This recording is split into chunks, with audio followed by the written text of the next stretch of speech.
build jobs and help with prices at the pump, we're going to achieve North American energy independence in 8 years.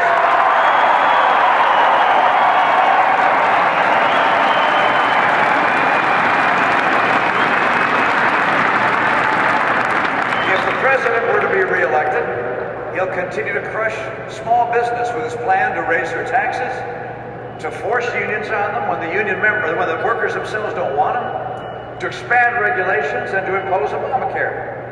I care about small business. I see it as a means for people to fulfill their dreams. Last week I met a woman named Rhoda Elliott in Richmond, Virginia. She's been running her family restaurants for years. A business that's been in her family for 82 years. At its high point, she employed 200 people. She just closed it down. She told me that the regulations and the taxes and Obamacare and the effects of the Obama economy put her out of business. And she teared up as she was talking to me. It wasn't about the money. It was about a future for her family and for a family of employees.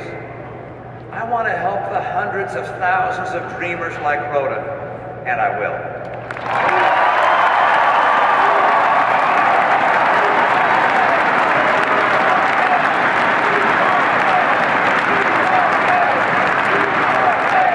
Now, you know that if the president were to be reelected, he's going to say that he's going to improve our schools.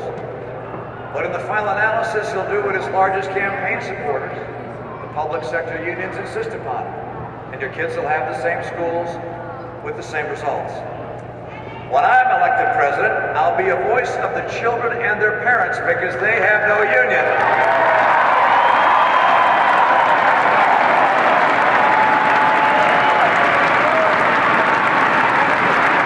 I'll make sure the parents get the information they need to know whether their school is succeeding or failing, and they get the choice they need to pick the school where their child can succeed.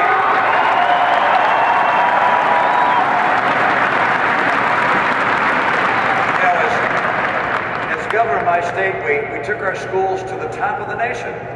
And we did that by working together, Republicans and Democrats, by listening to the good advice of our best teachers who dedicated their lives to helping others. And we also listened to parents and always made sure that we put the students and their education first. I'll do the same as president. Now, these last few months, as our campaign has gathered the strength of a movement, I noticed not just the size of the crowds, although this one is pretty darn impressive, I gotta be honest.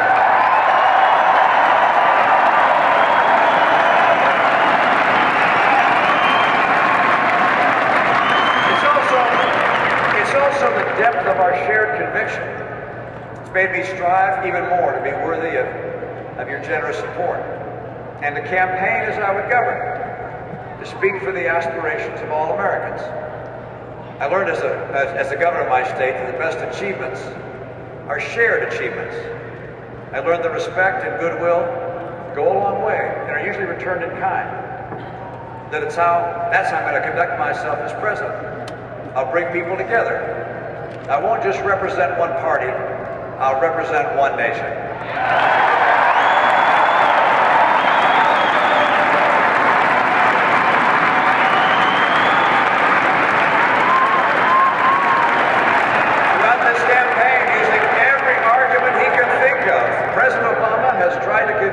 These last 4 years have been a success. And so his plan for the next 4 years is to take all the ideas from his first term, the stimulus, the borrowing, Obamacare, and all the rest, do them over again. He calls his plan forward. I call it forewarned.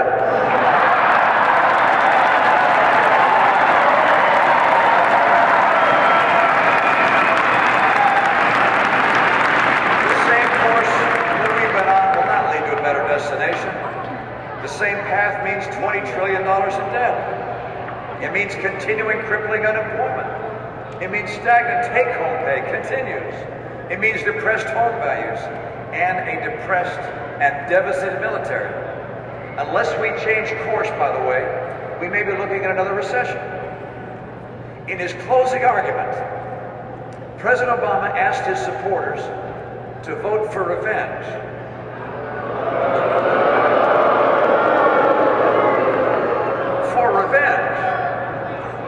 Instead, I ask the American people to vote for love of country.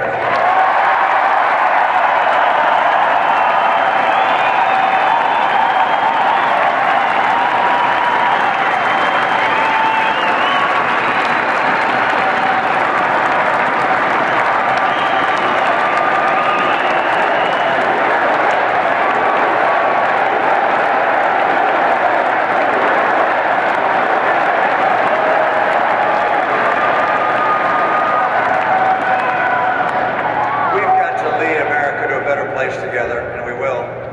We're 2 days away from a fresh start. 2 days away. 2 days away from the beginning of a new and bright horizon. Just 2 more days, not 4 more years. Just 2 more days.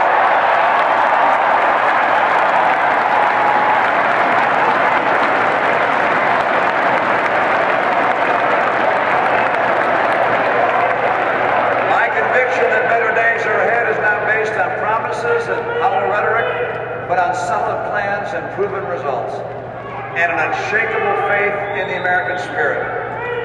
If there's anyone worried that the last 4 years are the best we could do, if there's anyone who fears that the American dream is fading away, if there's anyone who wonders whether better jobs and better paychecks are a thing of the past, I have a clear and unequivocal message.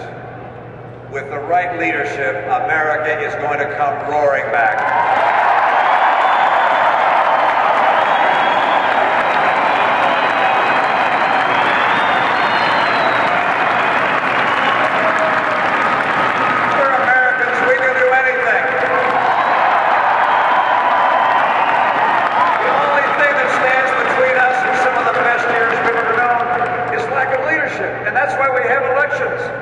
This Tuesday is a moment to look into the future and imagine what we can do to put our past 4 years behind us and start building a new future.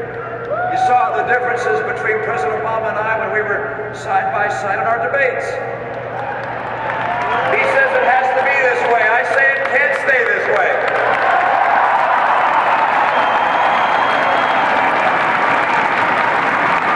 He's offering excuses. I've got a plan.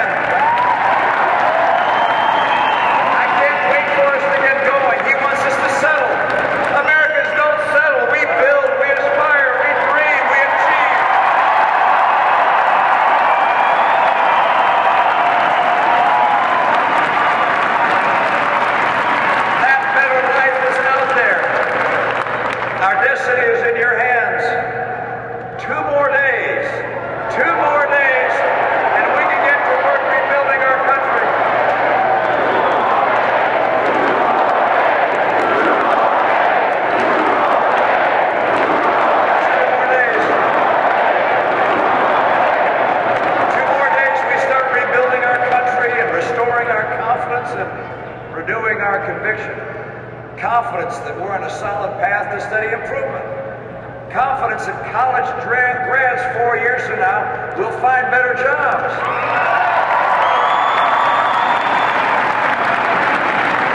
confidence that single moms that are working 2 jobs will have a shot at a better job. On November 6th, we come together for a better future, and on November 7th, we'll get to work.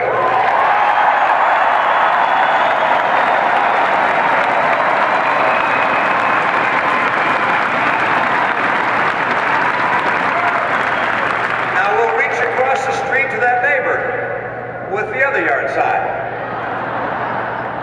And we'll reach across the aisle in Washington to people of good faith in the other party. It's much more than our moment. It's America's moment of renewal and optimism. We've journeyed far and wide in this great campaign for America's future. Now we're almost home. One final push is going to get us there. We know a lot of long days and quite a few short nights. And now we're that close. The door to a brighter future is there. It's open. It's waiting for us. I need your vote. I need your help. Walk with me to a better future.